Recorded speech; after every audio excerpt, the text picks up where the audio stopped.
Good morning, Badcats. I'm Amaya. And I'm Anna Kate. Welcome back from fall break. It was nice. I definitely needed it. How about you, Anna Kate? Did you really have a nice fall break? Yes, I did, Amaya, but now it's spooky season, my favorite season.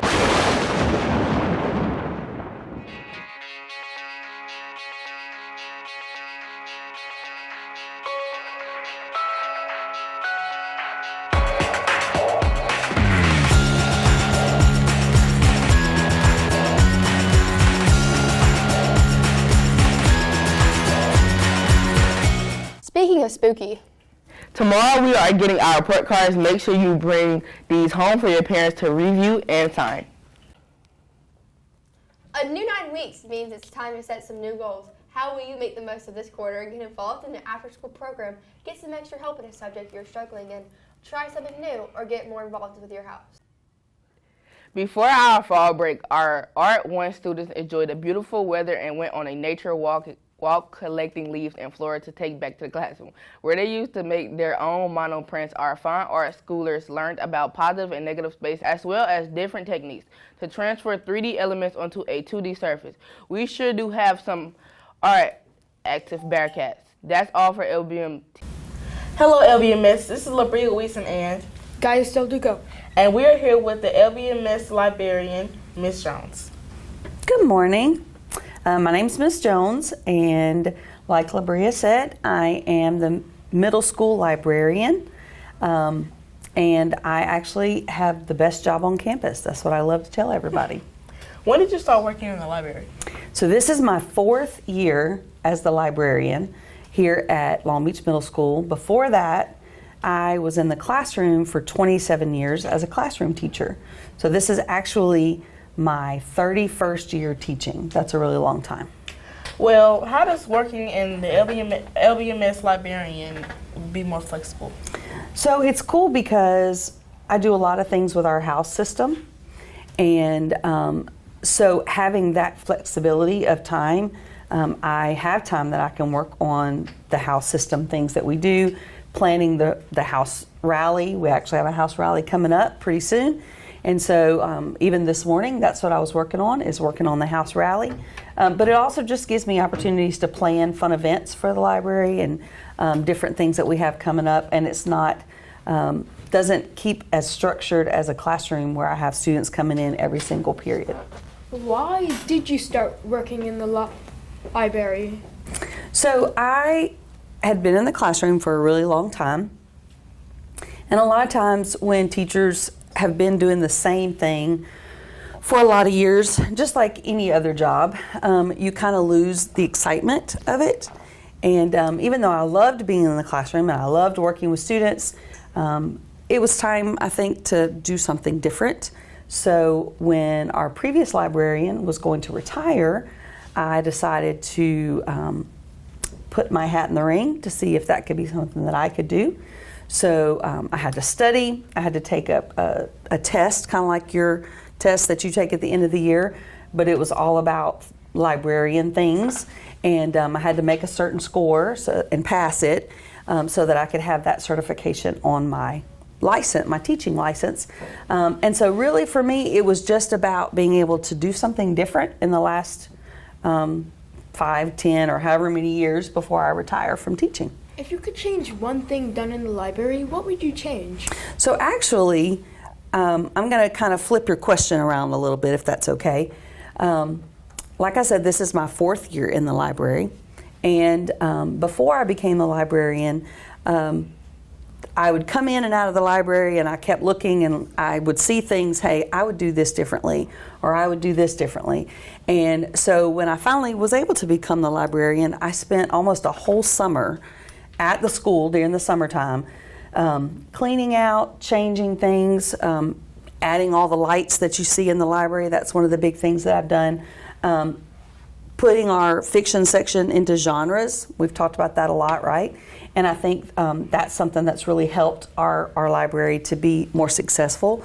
So I think I kind of did a lot of those things when I first became the librarian, but it's always one of my goals to keep making it updated. Things, I want to have programs and things that you guys enjoy and that will make you want to come and come to the library. Well, thank you, Ms. Jones, for answering these questions for us and spending your time. Absolutely, and y'all come see me in the library. Hey Bearcats, welcome to the Science Lab. I'm Elena and today we're making something you've probably heard of. I'm Nora and today we're making elephant toothpaste. Hey, what do you guys think is going to happen? I think it's going to explode all over the place. I think it's just going to start bubbling. I don't think it's going to explode. So these were our hypotheses. Let's get to our ingredients to make elephant toothpaste. You need... Put on your safety goggles and make sure to have a clean area. In step 1, we need half cup of hydrogen peroxide, a couple of drops of food coloring, and a squirt of dish soap. Then you need to add 3 tea of warm water and a tablespoon of yeast. We're done. Let's observe.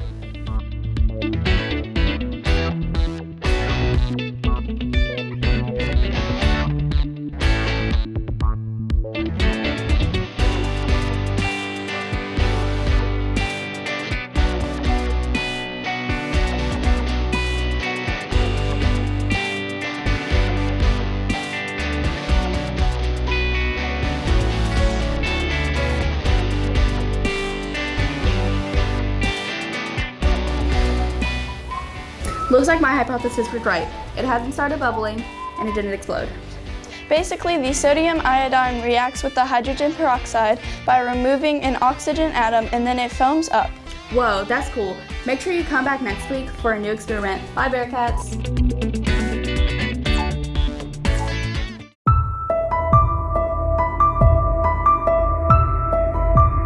Hello everyone, I'm Colton Dean.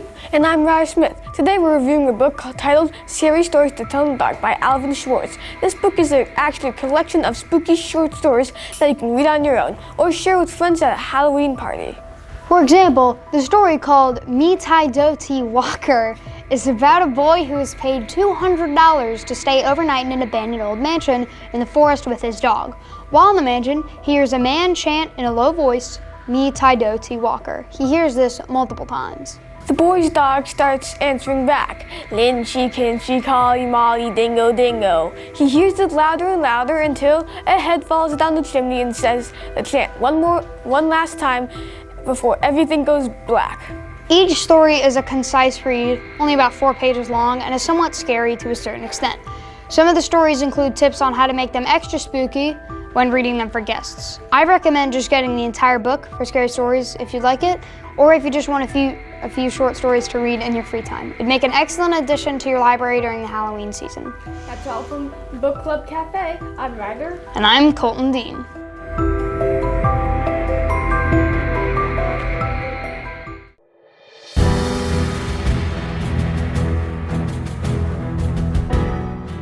Good morning, Bearcats. I'm Junie Kim. And I'm Trip Ray. Today in World News, we are talking about the Navy oil tanker that is currently flooding. The United States Navy released a report on Tuesday, the 24th of September, that oil tanker, the USNS Bighorn, started flooding, compromising a deterrence mission off the coast of Oman in the Arabian Sea. The USNS Bighorn is supposed to help replenish the aircraft of the USS Abraham Lincoln, and the ship is supporting the aircraft carrier. Without the ship, the carrier strike group will be out of its main defense. The Navy hasn't released all the details, but it's believed that it's either ran around, or that it's hard struck a small fishing vessel in the Arabian Sea.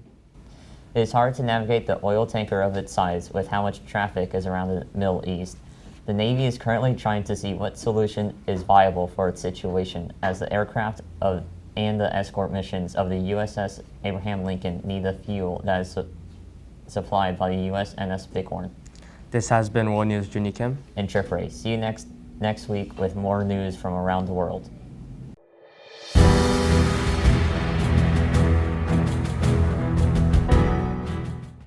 Help support Long Beach School District's Bearcat Broadcast Network student production program. Use code 1622 to get $3 off of Rosalie Station's Best Car Wash, regularly $18, with code now only $15, while supporting our BBN students of Lbtv, Lbmtv, and HMETV. Rosalie Station is located at 96 Jeff Davis Avenue. So get a discount and support your Bearcat Broadcast Network. Again, code 1622. Thank you for supporting your Long Beach Bearcat Broadcast Network. Go Bearcats! Attention middle and high school students across America. It's time to make your voice heard. C-SPAN Student Cam Documentary Contest 2025 is here. This is your chance to create a documentary that can inspire change, raise awareness, and make an impact. Your documentary should answer this year's question, your message to the president. What issue is most important to you or your community? Whether you're passionate about politics, the environment, or community stories, Student Cam is your platform to share your message with the world. With $100,000 in prizes, including a grand prize of $5,000, this is your opportunity not only to make an impact, but also be rewarded for your creativity and hard work. Enter your submissions today. Scan the code or visit studentcam.org for all the details on how to enter. The deadline is January 20th, 2025.